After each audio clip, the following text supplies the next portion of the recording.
வணக்கம். நம்ம கிளாசிக் தமிழ் சினிமாஸ்ல இப்ப 1990ஆம் வருடம் தீபாவளிக்கு வெளியாகிய நடிகன் திரைப்படத்தை பத்தி தான் பார்க்க போறோம். என்னடா நடிகன் அப்படின்னு சொல்லி சிரிச்சுக்கிட்டே சொல்றேன்னு நினைப்பீங்க. இது ஒரு சரியான காமெடி படம். இந்த படம் வந்தப்ப என்ன ஒரு டிமாண்ட் அப்படின்னு பாத்தீங்கன்னா, ஏற்கனவே இந்த படம் சூப்பர் டூப்பர் ஹிட். 125 நாளைக்கு மேலாம் ஏகப்பட்ட தியேட்டர்ல ஓடுனுச்சு. 90ஸ்ல எல்லாம் பாத்தீங்க அப்படின்னு சொன்னா நிறைய வீடுகள்ல ஃபங்க்ஷன் நடக்கும். வீடு குடி போறதாகட்டும், கல்யாணம் ஆகட்டும், காது குத்தாகட்டும், விடிய விடிய திரைப்படங்கள் போடுவாங்க. அதை டெக்குன்னு சொல்லுவோம் இல்லையா, விசிஆர்.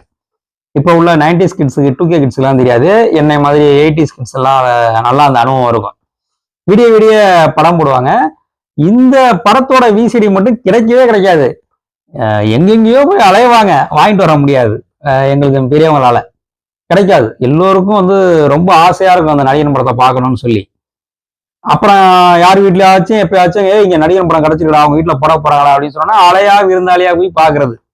அப்படிப்பட்ட ஒரு சூப்பர் டூப்பர் ஹிட் படம். சரியான காமெடினா உங்களுக்கு சத்யராஜ் கவுண்டமணி இந்த காம்பினேஷனா சொல்லவே வேண்டியதில்லை. இவங்க 2 பேரையும் தூக்கி சாப்பிடுற மாதிரி மனோரமா ஆச்சு இந்த படத்துல பெர்ஃபார்மன்ஸ் பண்ணிருப்பாங்க. அவ்வளவு அருமையா இருக்கும். இந்த படத்தை பி. வாசு அவர்கள் திரைக்கதை எழுதி இயக்கியிருக்காரு. பொதுவாகவே காமெடி படங்கள்ல திரைக்கதை கொஞ்சம் சொதப்பலமா இருக்கும். அந்த காமெடியில அது தெரியாது. ஆனா இந்த படத்துல பாத்தீங்கன்னா ரொம்ப நேர்த்தியா இருக்கும், ரொம்ப அருமையா இருக்கும். முக்கியமா அசோக் குமார் அவர்கள் இதுல ஒளிப்பதிவு பண்ணியிருப்பாரு. அசோக் குமார் அவர்களை பத்தி சொல்லணும்னு சொன்னா, இந்தியாவிலேயே அவர் அப்ப மிகப்பெரிய மேதை ஒளிப்பதிவுல. அவர் இந்த படத்துக்கு ஒளிப்பதிவு பண்ணியிருப்பாரு. குறிப்பா உங்களுக்கு சொல்லணும் அப்படின்னு சொன்னா, நான் அந்த எஃப்எம் எல்லாம் ஹாரிஸ் ஜெயராஜ் அவர்கள் மியூசிக் கேட்பேன். அதுல இந்த அனல் மேலே பனித்துளி அப்படிங்கிற பாட்டு அடிக்கடி கேட்பேன். ஒரு நாள் எதேச்சியா அந்த பாட்டோட விஷுவல் எல்லாம் பாக்குறேன். டிவியில ஓடிட்டு இருக்கும்போது சூர்யாவும் இன்னொரு ஹீரோனா நடிச்சிருந்தாங்க இல்லையா, அதை பாக்குறேன். என்னடா இப்படி எடுத்து வச்சிருக்காங்க அப்படின்ட்டு என் மனசுல இதுவே டைரக்டர் மகேந்திரன் பிளஸ் அசோக் குமார் இந்த காம்பினேஷன் இருந்தா எப்படி இருக்கும் அந்த பாட்டு, எவ்வளவு அருமையா எடுத்திருப்பாங்க அப்படின்னு யோசிச்சு பார்த்தேன். குறிப்பா நீங்க அசோக் குமார் மகேந்திரன் இந்த காம்பினேஷன்ல வந்திருக்க அந்த ஒளிப்பதிவெல்லாம் பாருங்க, அவ்வளவு அருமையா இருக்கும். அவ்வளவு புகழ்பெற்ற ஒளிப்பதிவாளர் அசோக் குமார் அவர்கள்.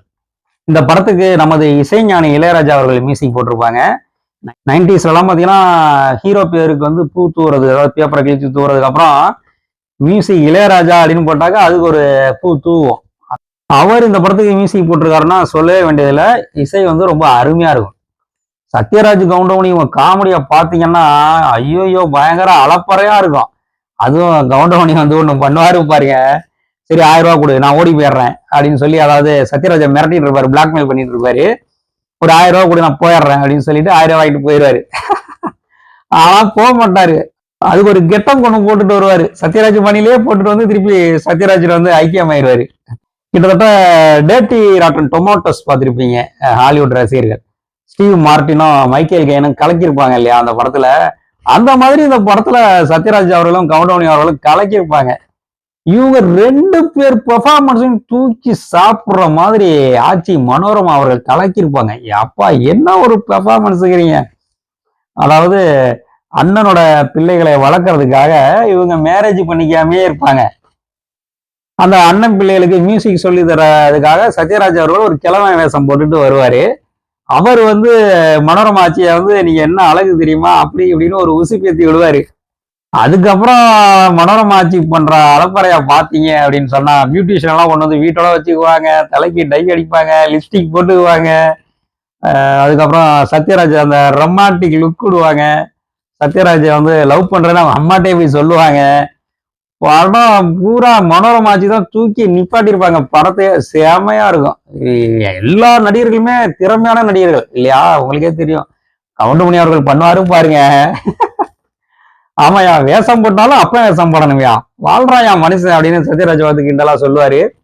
மனோரமா அவர்கள்ட்ட மனோரமா அவர்களை தங்கச்சிங்க தங்கச்சின்னு சொல்லணும். ஆனா இவர் என்ன சொல்லுவாருன்னா, தங்கச்சிங்க, ஆமா தங்கச்சிங்க அப்படிம்பாரு. அதாவது தங்கச்சிங்கிறதே ஒரு மரியாதையா சொல்றாராமா. அதெல்லாம் பாத்தீங்க அப்படின்னா செம சிரிப்பா இருக்கும். இவங்க 3 பேரும் லூட்டி அடிச்சிருப்பாங்கன்னே சொல்லலாம். யாரு, சத்யராஜ், கவுண்டமணி, மனோரமா அவர்கள். செமையா இருக்கும். சத்யராஜுக்கு ஜோடி குஷ்பு அவர்கள் மிக மிக திறமையான நடிகை. திறமை இல்லாட்டி அவங்களால இந்த அளவுக்கு வந்திருக்க முடியுமா? அவங்களோட உயரத்துக்கும் உடல்வாகுக்கும். ஆனா இந்த படத்தை பாருங்க, அவங்க எவ்வளவு திறமையான நடிகன்னு தெரியும். நல்ல ஒரு பர்ஃபார்மன்ஸ் பண்ணியிருப்பாங்க.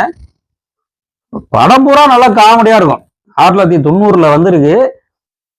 90 இறுதியில எப்படி உள்ளத்தை அளித்தா படம் வந்து ஹிட் ஆனிச்சு, அந்த மாதிரி இந்த நடிகன் படம் படம் பூரா சிரிப்பா இருக்கும், அருமையா இருக்கும்.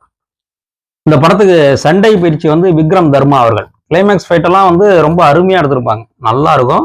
ரொம்ப அருமையான படம், குடும்பத்தோடு கண்டு களிக்க வேண்டிய படம். நன்றி, வணக்கம்.